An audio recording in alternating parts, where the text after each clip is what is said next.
My name is Amber, and at 25, I never expected to be completely cut off from my family. Growing up with my mother Stephanie was like walking through a minefield blindfolded. I never knew when the next explosion would come. That Sunday dinner 6 weeks ago was the culmination of years of emotional manipulation and control. When she screamed, "Get out and never come back," while hurling a plate at the wall, I finally took her words literally. I just never expected how completely it would change everything. Before I share what happened next, let me know where you're watching from in the comments. Hit that like and subscribe button if you've ever had to make the difficult choice to walk away from someone toxic in your life. Family dynamics are complicated. Mine was no exception. I grew up in a middle-class neighborhood in Columbus, Ohio, with my controlling mother Stephanie, my passive father Jason, and my younger sister Kayla, who's now 19.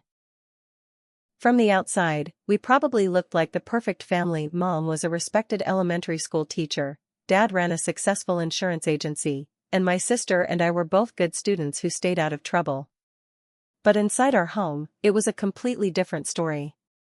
Growing up, I was constantly walking on eggshells around my mother.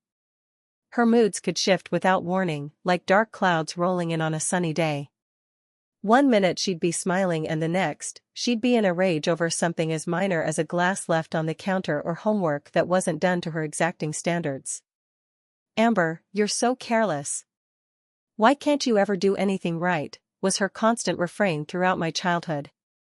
My father Jason was the complete opposite, passive to a fault. Whenever my mother would start in on one of her tirades, he would simply retreat to his home office, closing the door behind him as if the sound of her voice couldn't penetrate solid wood. His favorite phrase was, "Just do what your mother says," delivered with a defeated sigh that made me both pity and resent him. "Your father works hard to provide for this family," my mother would say whenever I questioned why he never stood up for me. "The least we can do is keep the peace around here." Keeping the peace meant accepting her emotional manipulation. It meant enduring the silent treatment for days if I dared to disagree with her. It meant watching her twist situations to make herself the victim whenever she was clearly in the wrong. It meant learning to apologize for things that weren't my fault just to restore some semblance of normalcy to our home. Despite these challenges, I managed to forge my own path. I worked hard in school, earned a scholarship to Ohio State, and graduated with honors with a degree in marketing. During college, I had my first taste of freedom living in the dorms, and it was like finally being able to breathe after years of having someone standing on my chest. I made friends who didn't walk away when I expressed an opinion. I dated without having every aspect of my relationship scrutinized and criticized. After graduation, I landed a job at Mitchell & Barnes, one of the most prestigious marketing firms in Columbus. I found an apartment I could afford without roommates, a small one-bedroom place that wasn't much, but it was mine. A space where no one could tell me what to do or how to live. But despite the physical distance, the emotional tethers remained strong. We had a long-standing family tradition of Sunday dinners that I continued to attend dutifully, despite the tension that inevitably built up throughout the evening. My mother would spend the entire meal interrogating me about my job, my social life, my apartment, finding fault with every aspect. "That promotion means longer hours. You know that's how they trap young people like you," she said when I excitedly shared news about my advancement at work. "That apartment building is in such a sketchy area. I don't know why you insist on living there when you could save money by moving back home," was her response when I mentioned renovations happening in my complex. 25 and still single. "You know, Nancy's daughter is already married with a baby on the way," she'd comment, referencing some childhood friend's offspring I barely remembered. My recent promotion to junior account executive came with new responsibilities and longer hours. I was thrilled, it was exactly what I'd been working toward. But it also meant that I occasionally had to miss those Sunday dinners or family events. Each absence was met with increasing hostility from my mother. "I guess your family just isn't as important as your precious career," she texted once when I had to cancel last minute due to a client emergency. "We won't bother planning around you anymore since you clearly can't be bothered to show up," was another message after I missed my cousin's birthday party due to a work trip. I tried to explain that this was normal adult life, balancing career and family, but she viewed every absence as a personal betrayal, a deliberate choice to hurt her. The pressure was building, like a pot left too long on the stove. It was only a matter of time before everything boiled over. The Sunday that everything fell apart started like any other. I had promised to be at my parents' house by 5 p.m. for dinner, but an emergency came up at work.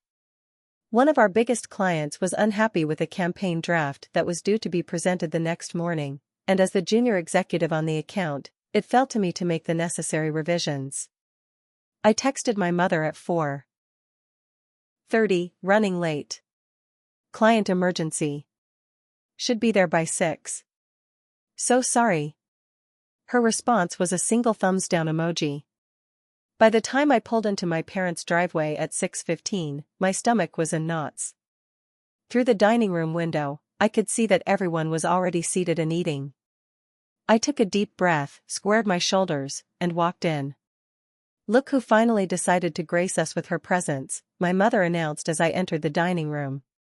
She was seated at the head of the table, her posture rigid, wineglass clutched tightly in her hand.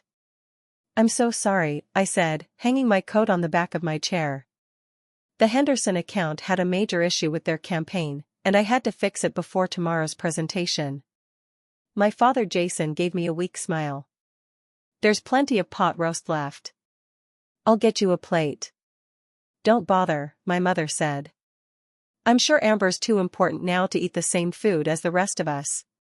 I bit back a retort and took my seat. My sister Kayla shot me a sympathetic look across the table. "How's school going, Kayla?" I asked, trying to shift the conversation. Kayla began.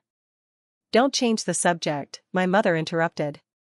"You know, Amber, some people manage to have successful careers without abandoning their families. Your cousin Beth just made partner at her law firm, and she still makes it to every family event."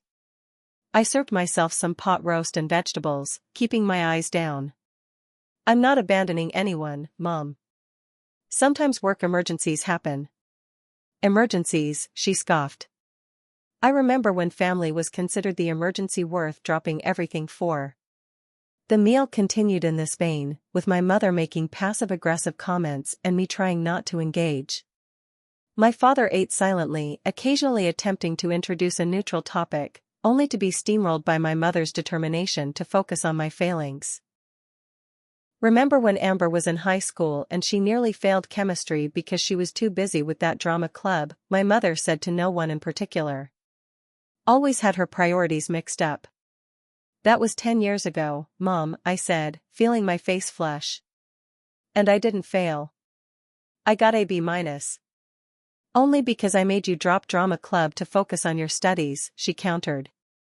"If I hadn't stepped in, who knows where you'd be now?" "Probably exactly where I am," I said. "Because contrary to what you believe, I'm actually capable of making good decisions for myself." The table fell silent. My mother's eyes narrowed. "Is that so?" she said, her voice dangerously quiet. "Let's talk about your decisions, shall we? Like that disaster of a relationship with what's-his-name in college." "Brian," I supplied, my hand tightening around my fork. "Brian," she repeated with distaste. "The boy who cheated on you, if I recall." "Another stellar decision." "I was 20, Mom. Everyone makes mistakes in relationships." "And now you're 25 with no relationship at all," she said triumphantly, as if this proved her point. "Married to that job of yours." "I'm focusing on my career right now," I said evenly. "There's nothing wrong with that." "Of course there isn't," she said, her tone dripping with sarcasm. "Climbing the corporate ladder is much more fulfilling than building a family. Tell me, do you think your boss cares about you? Do you think any of those people at Mitchell and Barnes would stand by you if you were sick or in trouble?" I set my fork down. "Actually, yes. My team is incredibly supportive." She laughed, a sharp, unpleasant sound. "Oh, Amber. So naive. They only care about what you can do for them. The minute you stop being useful, they'll replace you without a second thought." That's not true, I said, feeling my careful control starting to slip. Not every workplace is toxic, Mom. Some people actually value their employees. Value, she repeated. Is that what you think you're getting at that place? Value? You're nothing but a workhorse to them. Staying late, missing family obligations, probably earning half what your male colleagues make. I'm paid fairly, I said, my voice rising despite my best efforts to stay calm. And I'm respected there. Which is more than I can say for how I'm treated in this house. My father's head snapped up. Amber, please, he murmured. No, let her speak, Jason, my mother said, leaning forward. I want to hear how disrespected our daughter feels after everything we've done for her. What have you done for me lately except criticize and belittle me? I asked. Every accomplishment, every milestone, you find a way to diminish it. I'm trying to protect you from disappointment, she shouted, slapping her hand on the table. That's what mothers do. They protect their children from making stupid mistakes. I'm not a child. I shouted back, surprising myself with my volume. I'm an adult with my own life, my own career, my own apartment. I don't need your protection, and I certainly don't need your permission. Oh, listen to Miss Independent, she sneered. So grown up that she can't even make it to dinner on time. So successful that she can't be bothered with family obligations. I have never, not once, intentionally missed a family event, I said, standing up from my chair. I work hard, I manage my time as best I can, and sometimes things come up. That's life, Mom. Real life. Not the perfectly controlled environment you try to create. How dare you, she hissed, also rising to her feet. After everything I've sacrificed for you. What sacrifices? I demanded. Name one thing you've genuinely sacrificed for my happiness, not for your control. She was momentarily speechless, her mouth opening and closing like a fish out of water. That's what I thought, I said quietly. You haven't sacrificed anything. You've only ever done what suited you, what maintained your grip on this family. Get out, she whispered. What? Get out, she screamed, grabbing her plate and hurling it against the wall where it shattered spectacularly. Get out of my house and never come back. If we're such a burden to you, if your precious career is so much more important, then go. We don't need you. I don't need you. Kayla gasped. My father sat frozen in his chair, eyes wide with shock. I stood there, trembling with adrenaline and hurt, staring at my mother's contorted face. In that moment, something inside me broke, or perhaps it was finally set free. Okay, I said simply, grabbing my coat. I'll go. Amber, wait, my father finally spoke up, but it was too little, too late. It's fine, Dad, I said, my voice surprisingly steady despite the tears threatening to spill. Mom's made her feelings clear. I won't be where I'm not wanted. I walked out the front door to the sound of my mother's continued ranting and my sister's quiet sobs. As I got into my car, I caught a glimpse of my father standing in the doorway, his mouth open as if to call me back, but no sound emerged. I drove away, tears blurring my vision, feeling like I'd just severed a limb. The drive back to my apartment passed in a blur.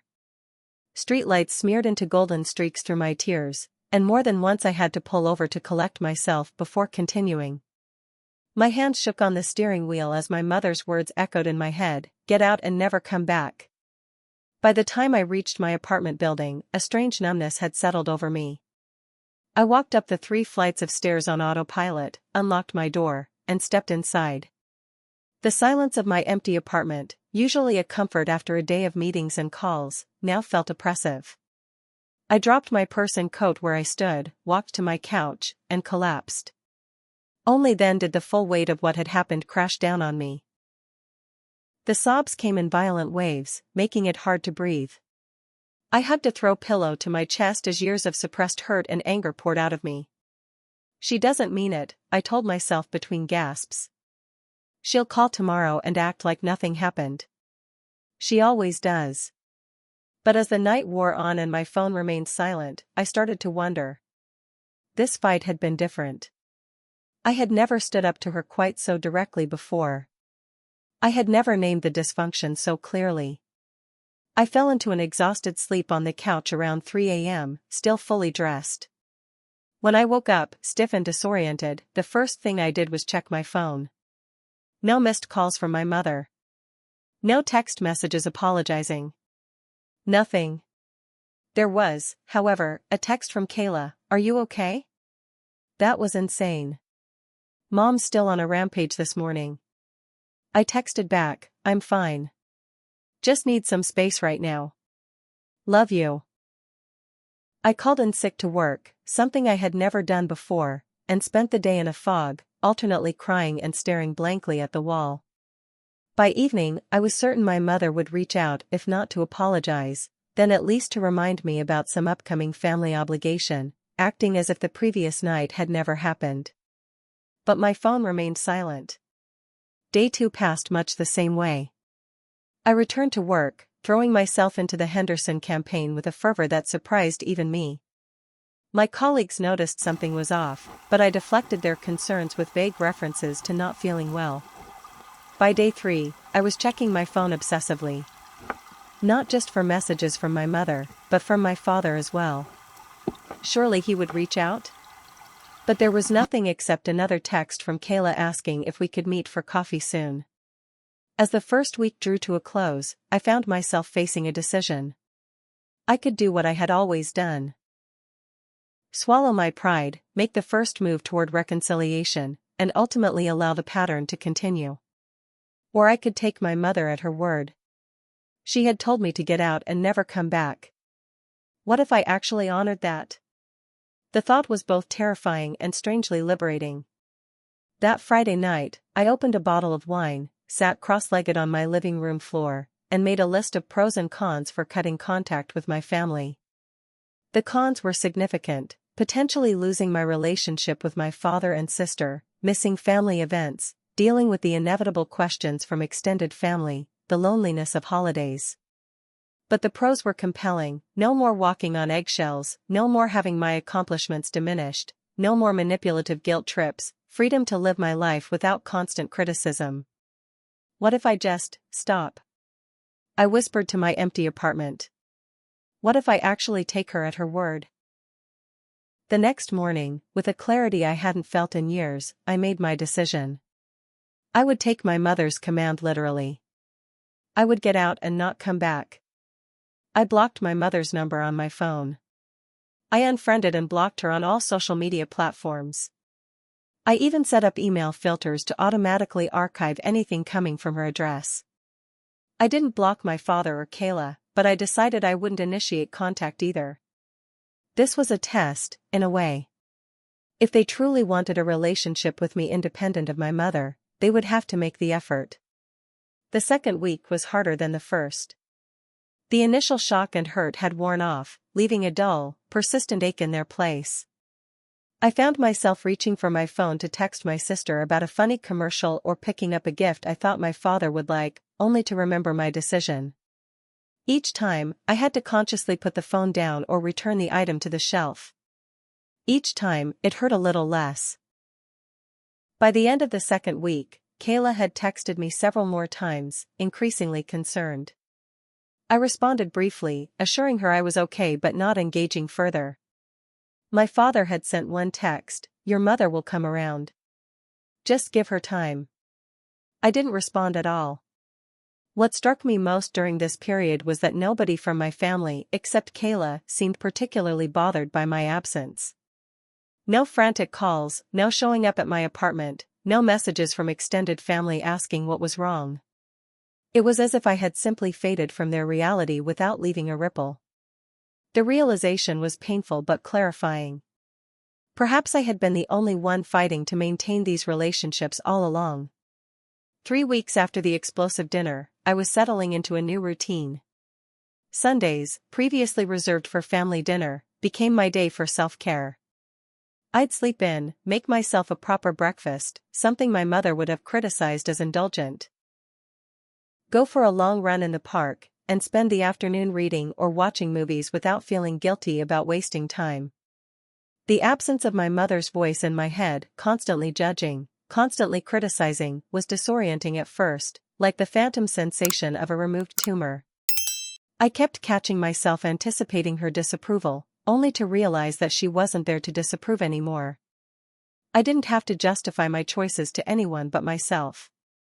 My colleagues at Mitchell and Barnes noticed the change in me. Riley, a senior account manager I'd always admired, commented on my increased confidence during presentations. "Whatever you're doing differently, keep it up," she told me after I successfully pitched a new campaign to a difficult client. "You're not second-guessing yourself anymore." Riley and I started having lunch together regularly, and soon she invited me to join her and some friends for dinner.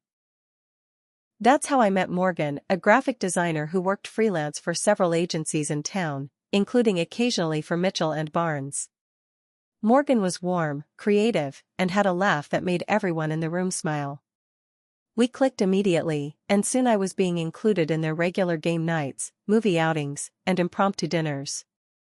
"We've been trying to get you to join us for months," Morgan admitted one evening as we shared appetizers at our favorite restaurant.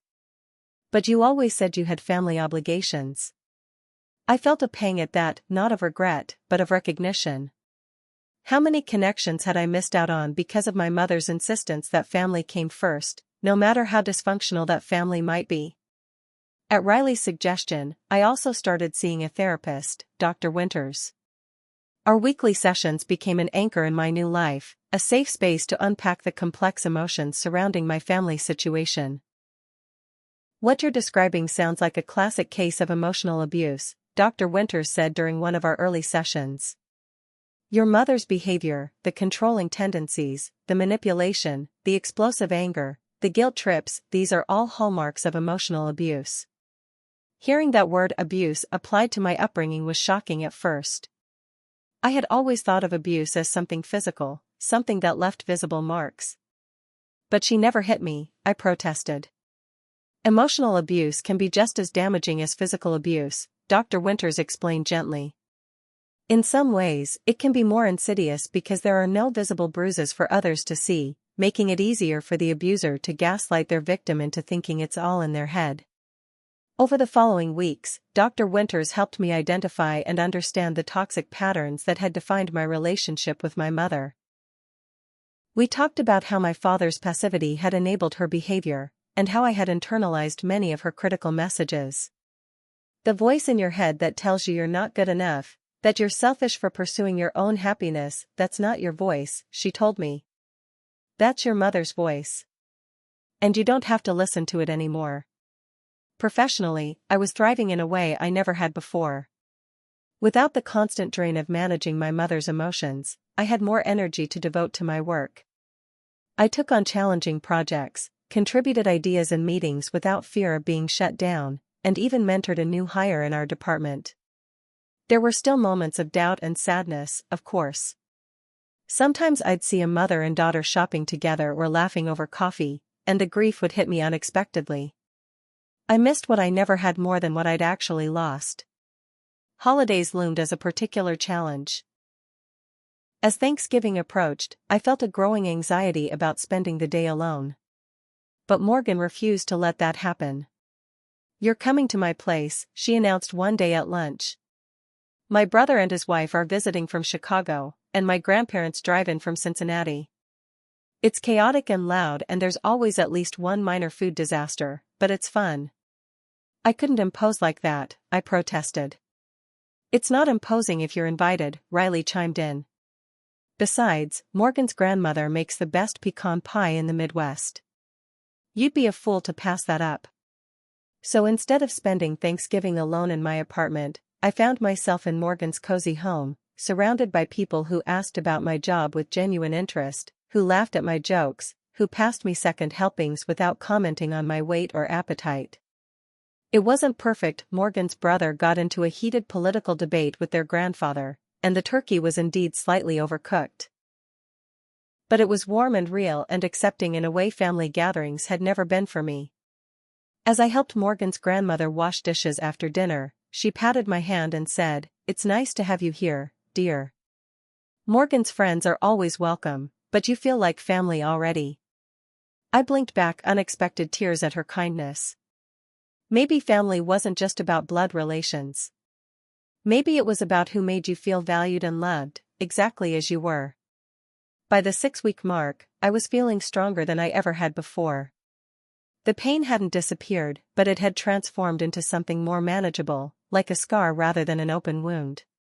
I was building a life that felt authentic and joyful, surrounded by people who supported rather than diminished me. And then my father called. It was a Tuesday afternoon, and I was deeply focused on drafting copy for a new client presentation when my phone rang. Seeing my father's name on the screen sent a jolt of adrenaline through my system.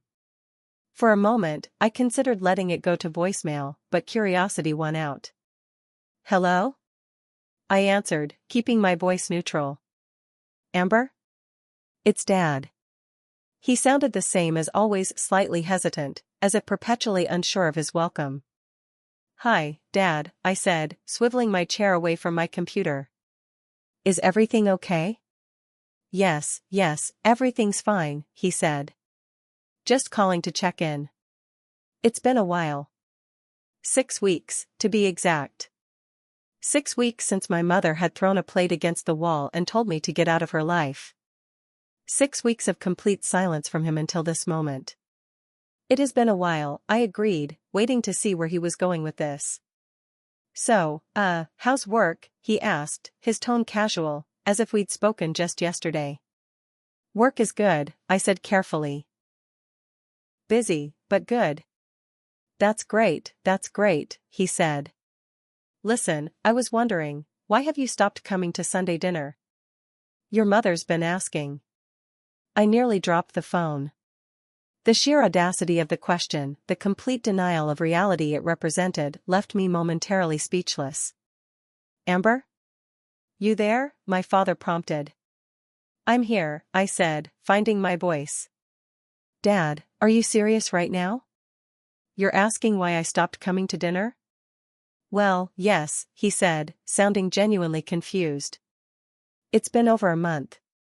Your mother says you've been ignoring her calls and messages too." I stood up from my desk and walked to the window, needing to move, to ground myself in the face of this surreal conversation. "Dad," I said slowly, "the last time I was at your house, Mom screamed at me to get out and never come back. She threw a plate at the wall. You were there. You saw it happen." There was a long pause. "Well, you know how your mother gets," he finally said, his voice dropping to a near whisper as if she might overhear. "She didn't mean it. She was just upset." "She seemed pretty clear to me," I said. "And in the 6 weeks since then, she hasn't called once to apologize or even acknowledge what happened." Another pause. "She said she's been trying to reach you, but you won't respond." "That's a lie," I said flatly. "I haven't received a single call or text from her. Not one." "But she said." "What exactly did she tell you about that night, Dad?" I interrupted, a suspicion forming.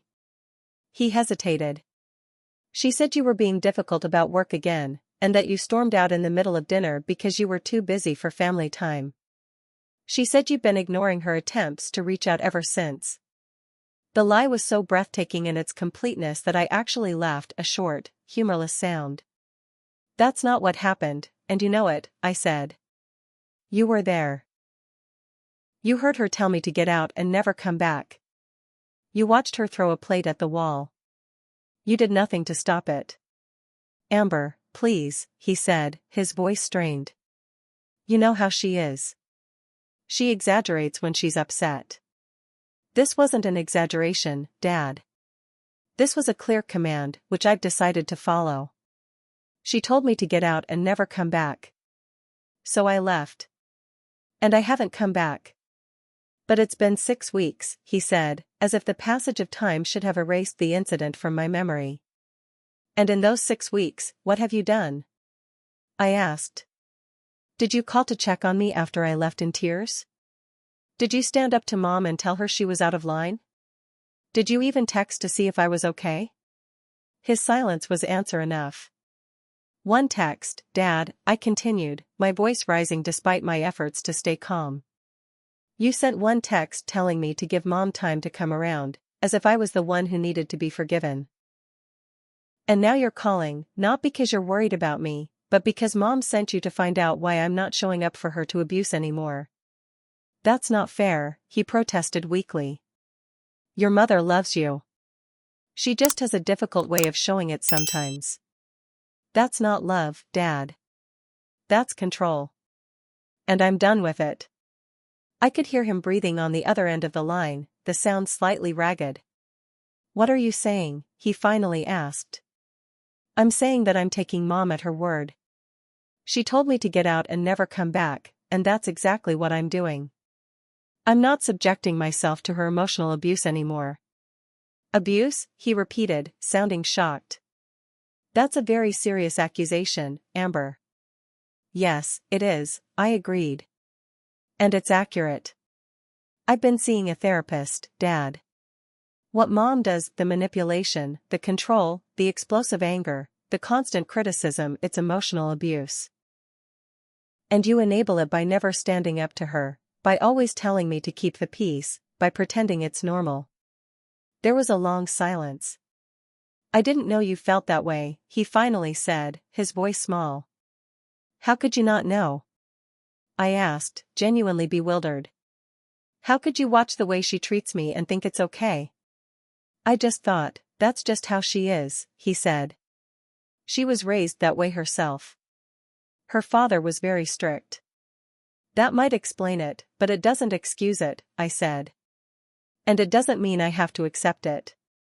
Another long pause. What do you want me to do? He asked. It was such a telling question. Not, how can I support you, or how can I make this right, but what do you want me to do? Still putting the responsibility on me to manage the situation. I want you to talk to Mom, I said. Tell her what really happened that night. Tell her that her behavior was unacceptable. Tell her that if she wants a relationship with me, she needs to acknowledge what she did and genuinely apologize. Not one of those non-apologies like I'm sorry you feel that way or I'm sorry but you provoked me. A real apology that shows she understands why her behavior was wrong. She won't like that, he said. I know she won't, I replied. That's kind of the point, Dad.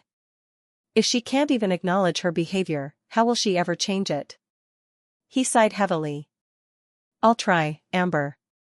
But you know how she is. Yes, I did know how she was. And I was finally learning that I didn't have to accept it.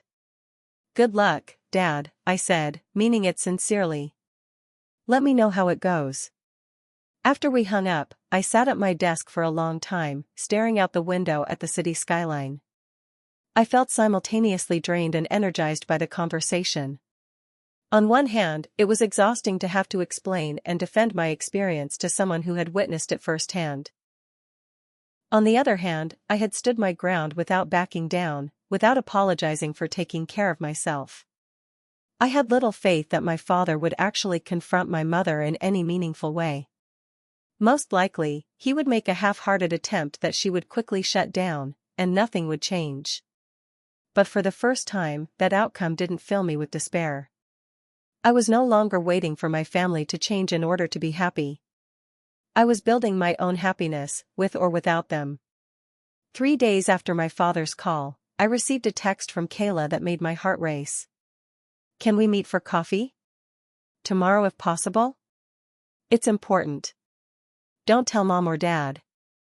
We arranged to meet at a small cafe downtown, far from both our parents' house and the university where Kayla was studying. I arrived early, claimed a table in the back corner, and ordered a latte to calm my nerves. When Kayla walked in, I was shocked by her appearance. My little sister had always been the picture of put-together perkiness, hair perfectly styled, makeup flawless, clothes trendy and immaculate. The young woman who slid into the chair across from me looked like she hadn't slept in days.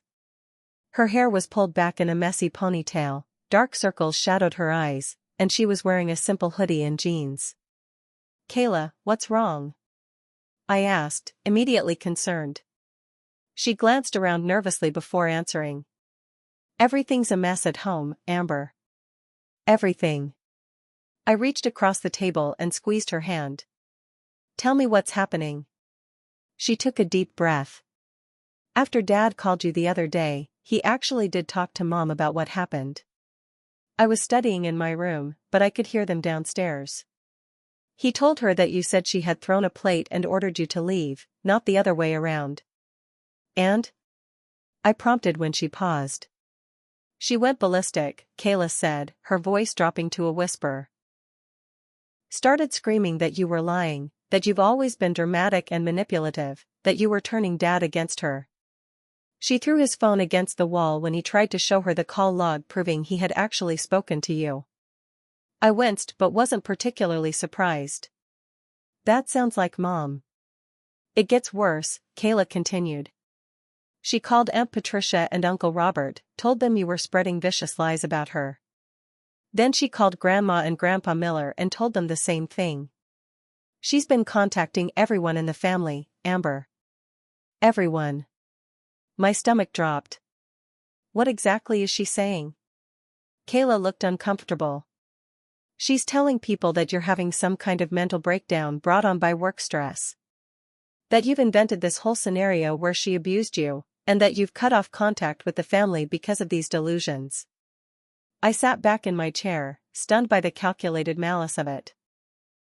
My mother wasn't just denying what had happened, she was preemptively destroying my credibility with our entire extended family. The thing is, Kayla continued, not everyone believes her. Dad's been really quiet, but I can tell he's conflicted. And when she called Aunt Patricia, I overheard her ask Mom why you would make something like that up out of nowhere. That just made Mom angrier. So the family is divided? I asked. Kayla nodded. Mom's parents are completely on her side, of course. They've always thought she can do no wrong. Uncle Robert seems to believe her too. But Aunt Patricia called me privately to ask what really happened. I told her the truth, that Mom did throw a plate and tell you to leave. Now Mom's furious with me for betraying her. I'm so sorry you're caught in the middle of this, I said, feeling a fresh wave of guilt. Don't apologize, Kayla said firmly. This isn't your fault. I've been seeing things more clearly since you left. The way Mom treats Dad, the way she manipulates everyone. I always knew our family was intense, but I didn't realize how messed up it really was until I saw it from the outside. What do you mean, from the outside? After you left that night, it was like a switch flipped in my brain, she explained. I started noticing things I'd always accepted as normal. Like how Mom will give Dad the silent treatment for days if he disagrees with her about anything. Or how she'll bring up mistakes I made years ago whenever I don't do exactly what she wants. Or how everyone in the family tiptoes around her moods. It's not normal, Amber. I see that now. I felt a complex mix of emotions, validation that my sister saw the dysfunction too, relief that I wasn't crazy or oversensitive as my mother had always claimed, and sadness that Kayla was now experiencing the full brunt of our mother's manipulation without me there as a buffer. Have things gotten worse for you since I left? I asked gently. Kayla's eyes filled with tears. Yeah. It's like she transferred all her controlling energy from you to me. Suddenly my major isn't good enough, my friends aren't good enough, nothing I do is right. Last week she went through my phone while I was in the shower, read my texts, and then accused me of hiding things from her. That's a complete invasion of privacy, I said, appalled but not surprised. I know, Kayla said, wiping her eyes. When I called her out on it, she said privacy was a privilege I hadn't earned. I'm 19, Amber. I'm an adult. Not in her eyes, I said softly. In her eyes, we'll always be extensions of herself, not separate people with our own lives and choices. Kayla nodded miserably. I don't know how you stood it for so long. I'm going crazy after just 6 weeks as the primary target. I reached across the table and squeezed her hand again. You don't have to stand it, Kayla. You can set boundaries. You can limit contact. You can move out. I'm trying to figure out how to transfer to campus housing for next semester, she admitted. But there's something else you need to know. She hesitated, glancing around the cafe again. Grandma Charlotte wants to talk to you. Mom's mom? I asked, surprised. Charlotte had always seemed completely under my mother's influence, rarely contradicting her or standing up for us when Mom was being unreasonable. No, Dad's mom, Kayla clarified.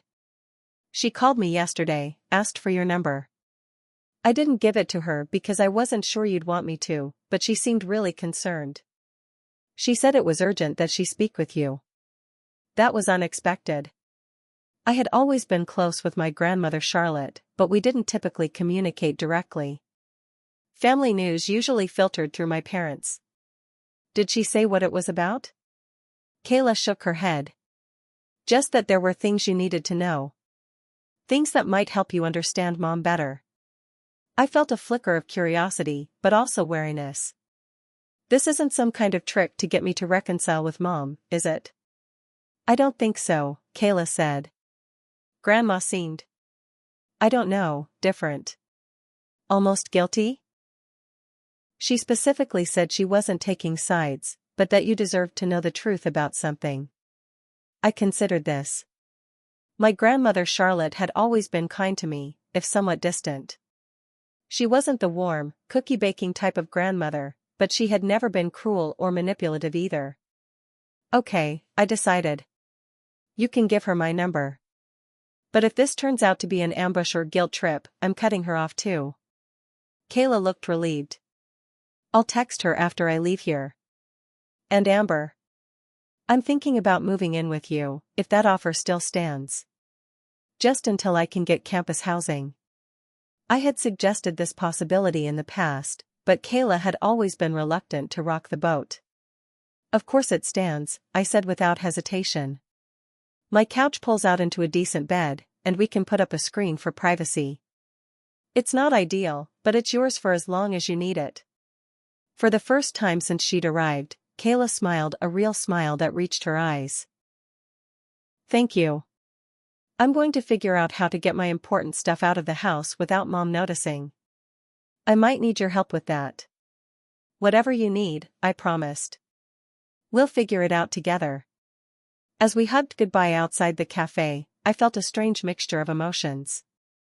Horror at how quickly the situation had escalated, guilt that my absence had intensified my mother's control over Kayla, but also a fierce protectiveness and determination. My sister needed me, and I wouldn't let her down. Later that evening, my phone rang with an unfamiliar number.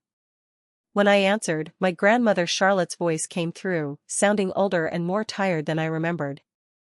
Amber, dear. Thank you for taking my call.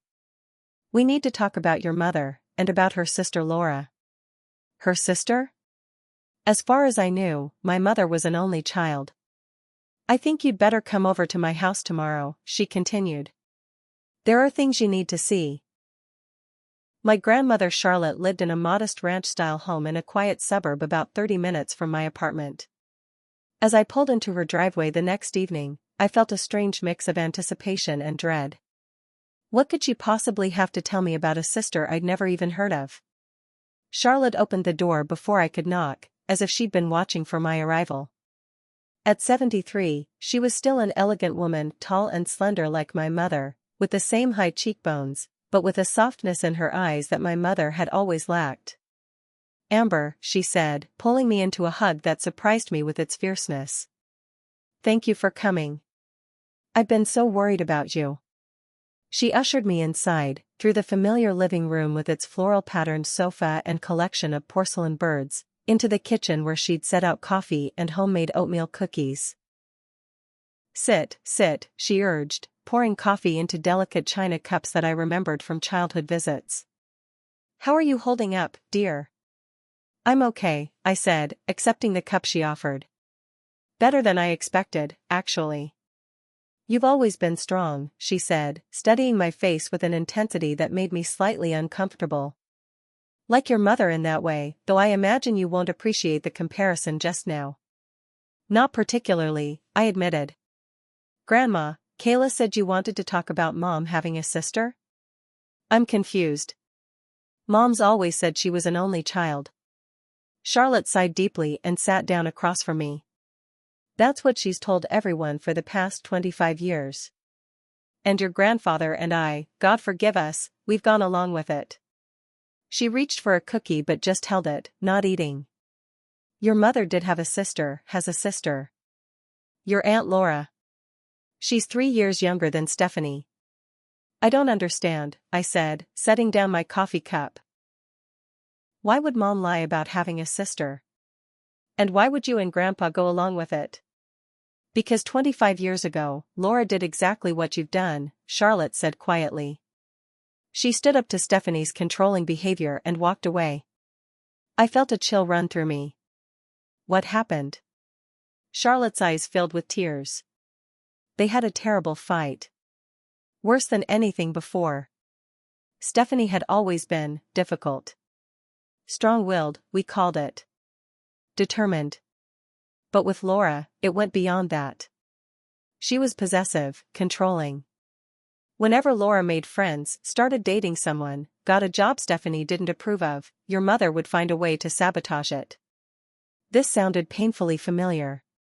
Laura put up with it for years, Charlotte continued. She was always the peacemaker, always trying to smooth things over. But then she met Michael. They fell in love, and he got a job offer in Columbus. Laura wanted to move here with him, and Stephanie. Well, she couldn't handle the thought of Laura having a life separate from her. What did she do? I asked, though I could already guess. She tried everything to break them up. Told lies about Michael to Laura, lies about Laura to Michael. When that didn't work, she started telling everyone in the family that Michael was abusive, that he was isolating Laura from her family on purpose. None of it was true, but Stephanie was so convincing. Charlotte wiped her eyes with a tissue. The final straw came at Laura's engagement party. Stephanie made a scene, accused Michael of all sorts of terrible things right in front of everyone. When Laura defended him, Stephanie turned on her, said if she married him, she was dead to the family. I sat very still, absorbing this. And Laura married him anyway? Charlotte nodded. They moved to Columbus just like they'd planned. Stephanie refused to attend the wedding, forbade us from going too. We listened to her. That's my greatest shame, Amber. We chose the wrong daughter. We chose the one who was present and demanding over the one who was right. She reached across the table and took my hand. After the wedding, Stephanie insisted we never speak of Laura again. She told everyone her sister had died in a car accident. As the years passed, it became easier to go along with the lie than to admit what we'd done. But that's insane, I said, struggling to comprehend the magnitude of this deception. What about family photos? Documents? How could you erase a whole person? Stephanie destroyed all the photos she could find. Your grandfather and we kept a few hidden away. Charlotte stood up, her movements stiff with age and emotion. Follow me. She led me to a spare bedroom that served as her sewing room. From the closet, she retrieved a weathered shoebox and placed it on the small table. I should have shown you these years ago, she said. Maybe if you'd known you had an aunt who escaped, you would have found the strength to leave sooner. With trembling hands, she opened the box. Inside were photographs, dozens of them. In the first one she handed me, 2 young women stood side by side at what appeared to be a high school graduation. One was unmistakably a younger version of my mother, her smile tight and controlled even then. Beside her was a slightly shorter woman with the same dark hair but a more open, relaxed expression. That's Laura at Stephanie's high school graduation, Charlotte explained. She was so proud of her big sister that day. She showed me more photos, the sisters as children playing in a sprinkler, as teenagers at a beach, at family gatherings through the years.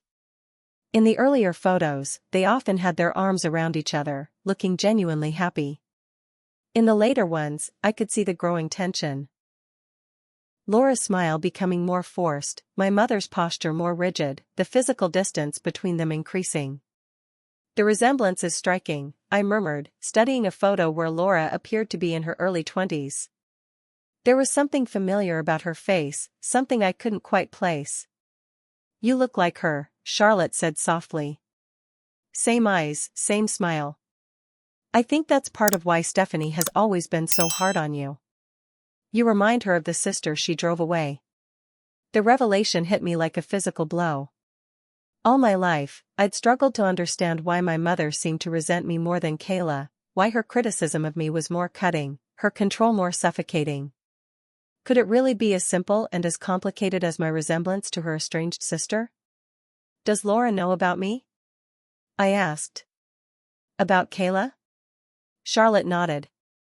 I've kept in touch with her secretly over the years. Sent her photos when I could. Birthday cards for her children, your cousins. She has two, David is 23 and Lily is 19. I had cousins. The concept was so foreign it took a moment to sink in. Laura's never tried to contact us, I said, a question in my voice. She respected the boundaries Stephanie set, however unfair they were, Charlotte explained. She didn't want to disrupt your lives or put you in the middle of her conflict with your mother. But she's kept track of you from a distance.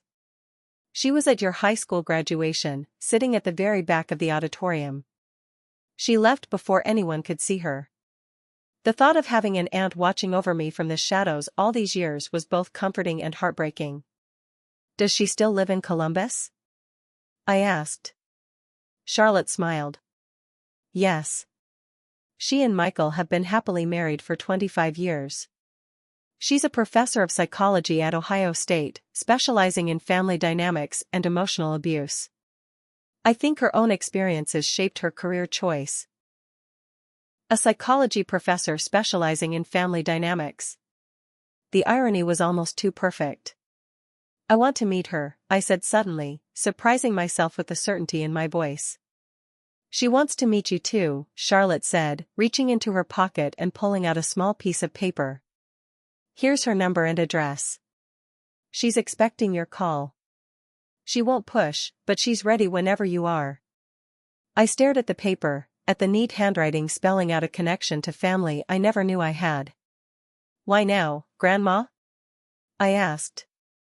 Why tell me this now, after all these years? Charlotte's eyes filled with tears again. Because I can't make the same mistake twice. When Kayla told me what happened, how Stephanie threw you out and is now trying to convince everyone you're mentally unstable, it was like watching history repeat itself. I failed Laura. I won't fail you too. She took my hands in hers, her grip surprisingly strong. I should have stood up to your mother years ago. I should have maintained my relationship with Laura openly, not in secret. I should have been honest with you and Kayla about having an aunt. By going along with Stephanie's lies and manipulation, I helped create the environment that allowed her to treat you the way she has. It's not your fault, I said automatically. It is, partly, she insisted. When we see someone behaving abusively and say nothing, we become complicit.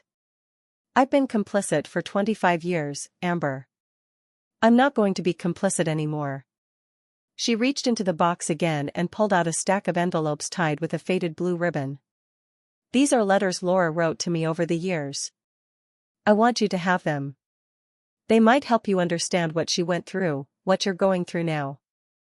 As I took the bundle, feeling the weight of years of correspondence in my hands, Charlotte added, there's one more thing you should know. Laura tried to reconnect with Stephanie about 10 years ago. She reached out, suggested they try family therapy together. Your mother refused, threatened to get a restraining order if Laura ever contacted her again. That sounded exactly like my mother, rejecting any suggestion that she might need to change or grow, turning the situation around to make herself the victim rather than the aggressor. Does Dad know about Laura? I asked. No, Charlotte said. Your mother met Jason after the estrangement. She never told him she had a sister, and we were all under strict instructions to maintain the fiction that she was an only child. Another thing I'm deeply ashamed of.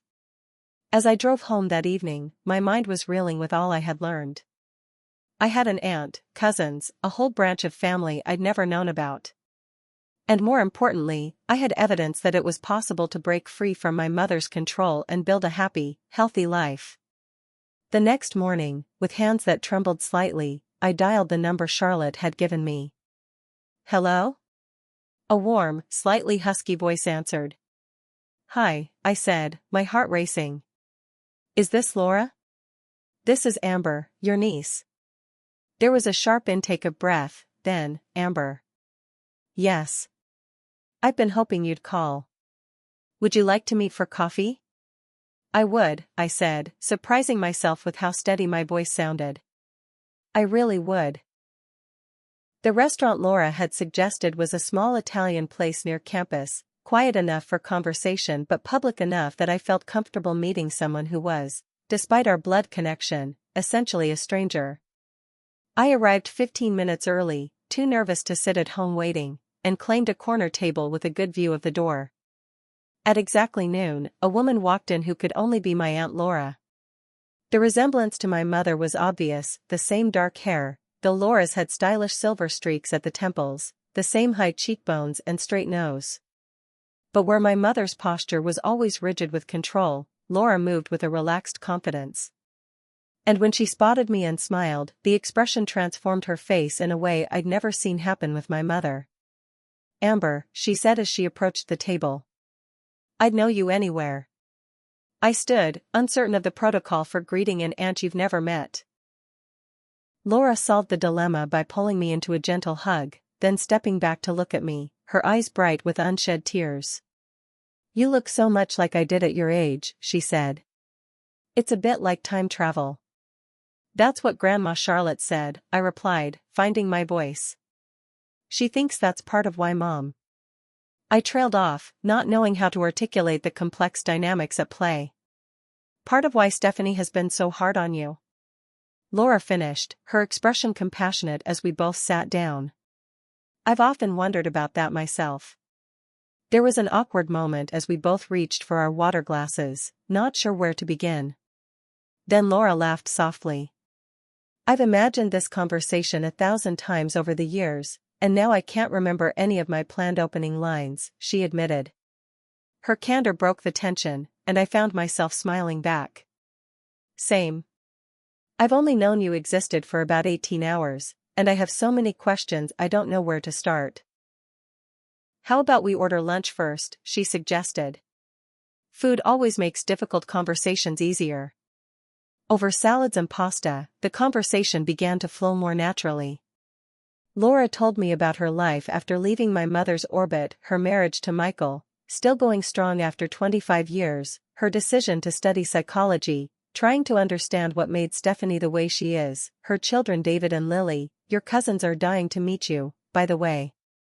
In turn, I shared snippets of my childhood, my relationship with Kayla, my career in marketing, and finally, the explosive dinner that had led to my current estrangement from my mother. "It's like history repeating itself," Laura said, shaking her head sadly. "The controlling behavior, the emotional manipulation, the explosive anger when someone sets a boundary, the campaign to discredit you to the rest of the family, it's exactly what she did to me." "How did you deal with it?" I asked. "After you left, I mean." "Did it get easier?" "Yes and no," she said thoughtfully. The immediate relief was enormous, no more walking on eggshells, no more criticism, no more having my accomplishments diminished.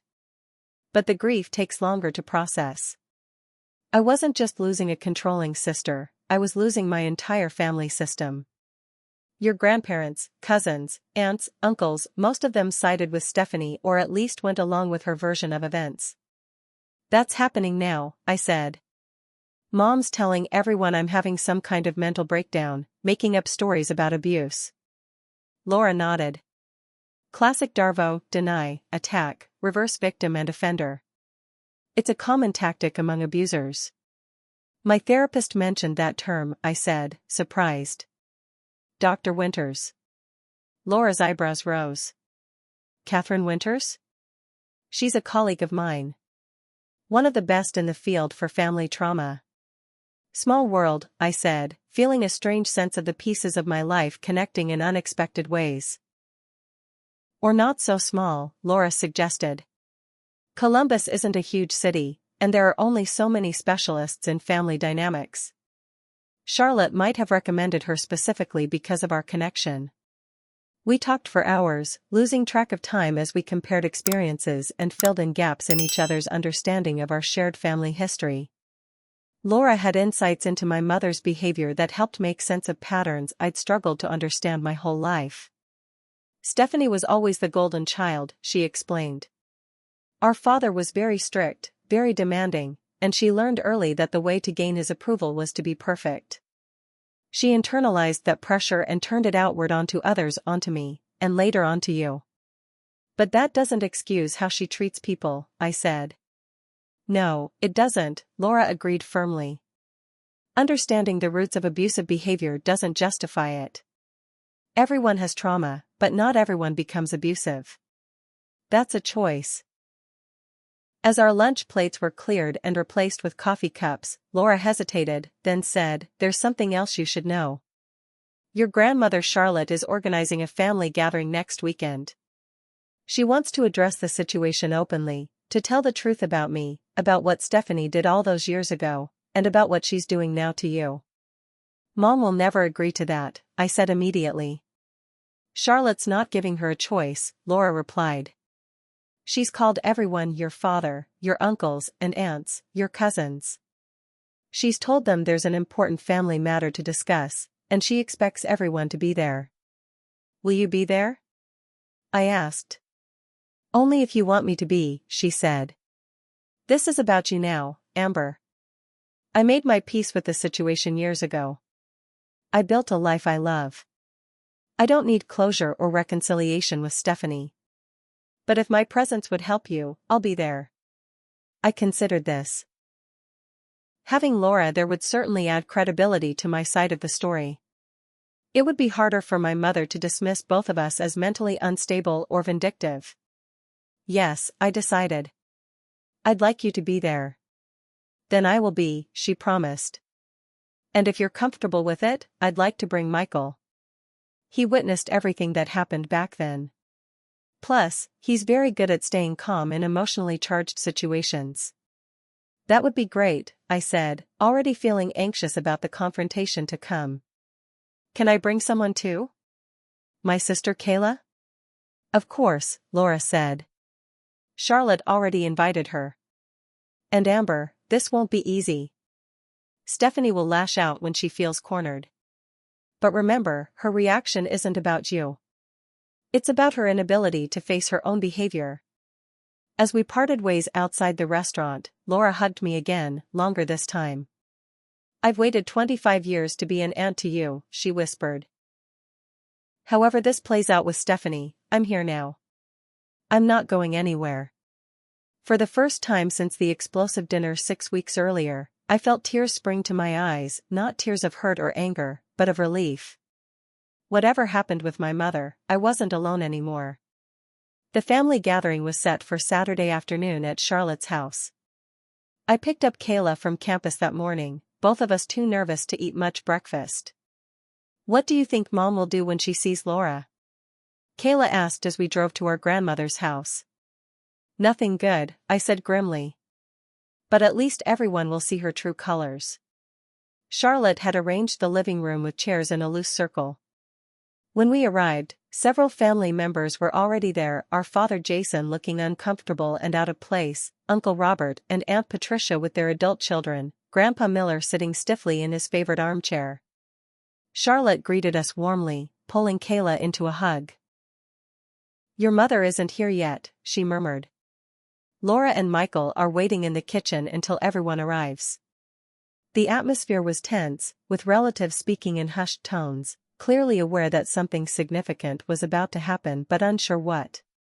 My father approached cautiously. Amber, he said, his voice low. I didn't know you'd be here.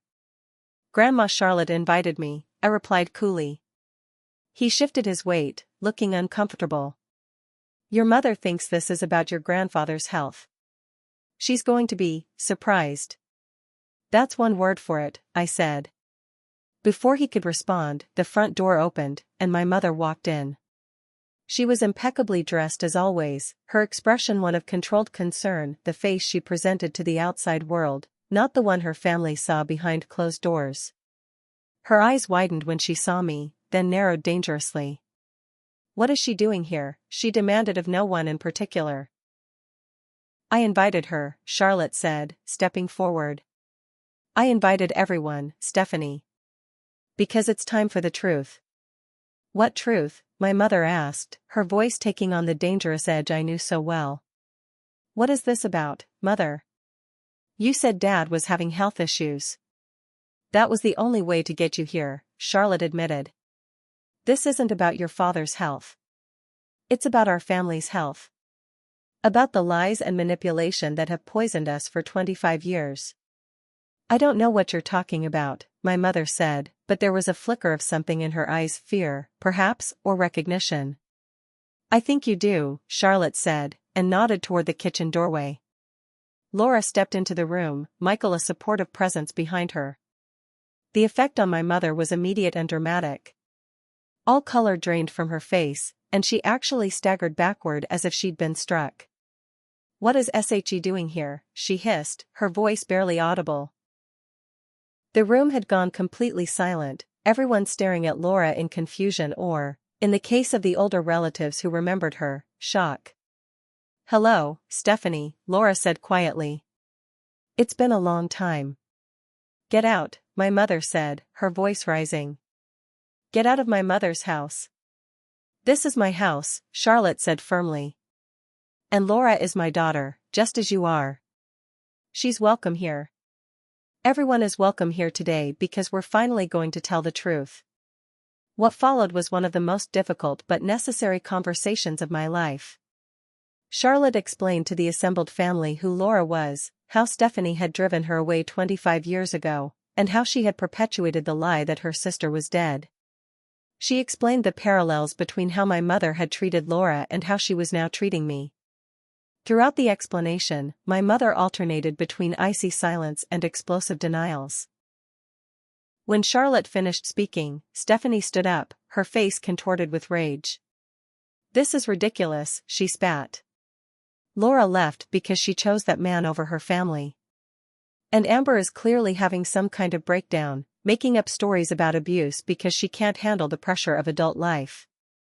"That's not true," I said, my voice steady despite my racing heart. "You told me to get out and never come back. You threw a plate at the wall. Dad was there. He saw it all." All eyes turned to my father, who looked like he wanted to disappear into his chair. To my surprise, he cleared his throat and sat up straighter. "It's true," he said quietly. "That's what happened. Stephanie, you can't keep denying this." My mother's face went from white to red. "You're taking her side? After everything I've done for this family?" "I'm not taking sides," my father said, his voice growing stronger. "I'm telling the truth. For once in my life, I'm not going to sit by and say nothing while you rewrite reality." The gathering continued for hours, with relatives asking questions, sharing their own experiences with my mother's controlling behavior, and expressing shock or guilt about how Laura had been erased from family history. Through it all, my mother's denials grew increasingly desperate and incoherent, until finally, she resorted to her ultimate weapon, victimhood. "I've done everything for this family," she sobbed dramatically. "I've sacrificed everything. And this is how you repay me?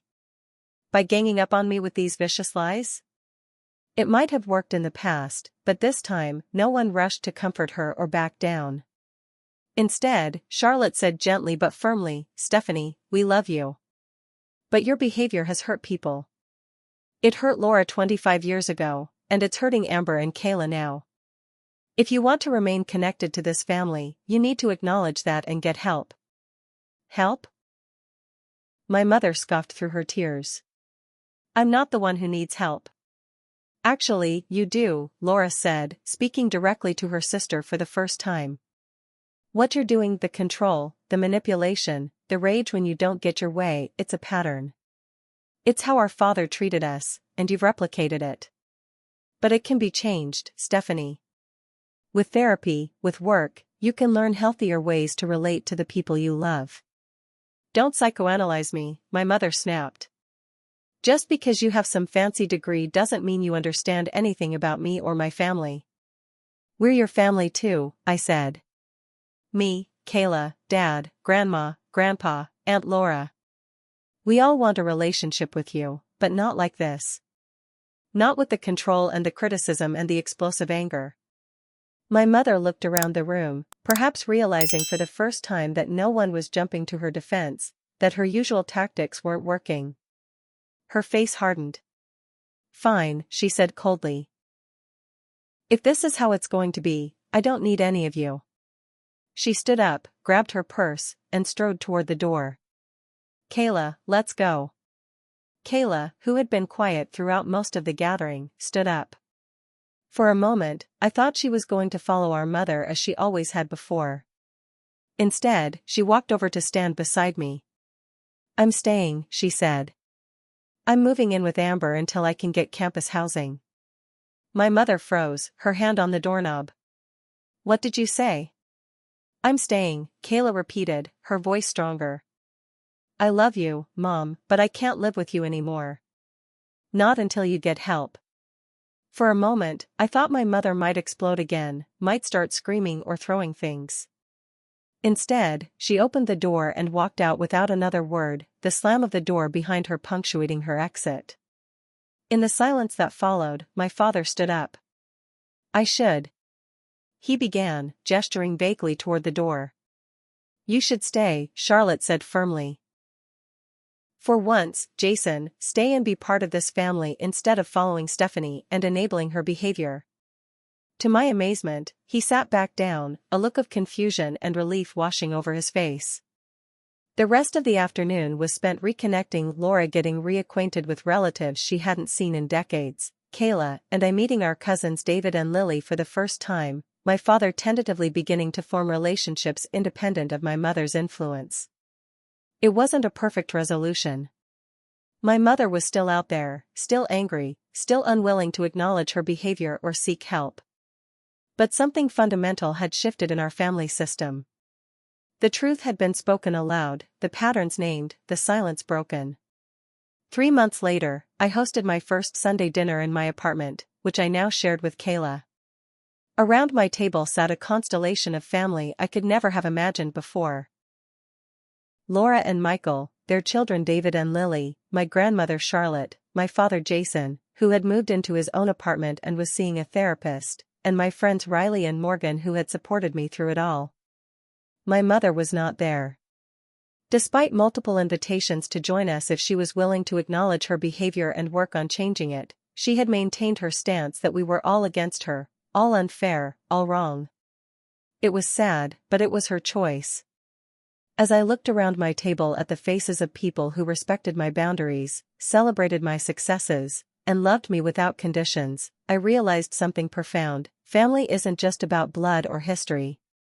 It's about who shows up, who tells the truth, who does the work to heal and grow together. I had lost one relationship, yes. But in its place, I had gained a whole community of authentic connection. And that was a trade I would make again in a heartbeat. Have you ever had to make the difficult choice to distance yourself from a toxic family member? How did you handle it? Let me know in the comments below, and don't forget to like, subscribe, and share this video if my story resonated with you. Remember, setting boundaries isn't selfish, it's essential for your well-being. Thank you so much for watching, and I hope my experience helps you navigate your own family challenges. Take care of yourselves, and I'll see you in the next video.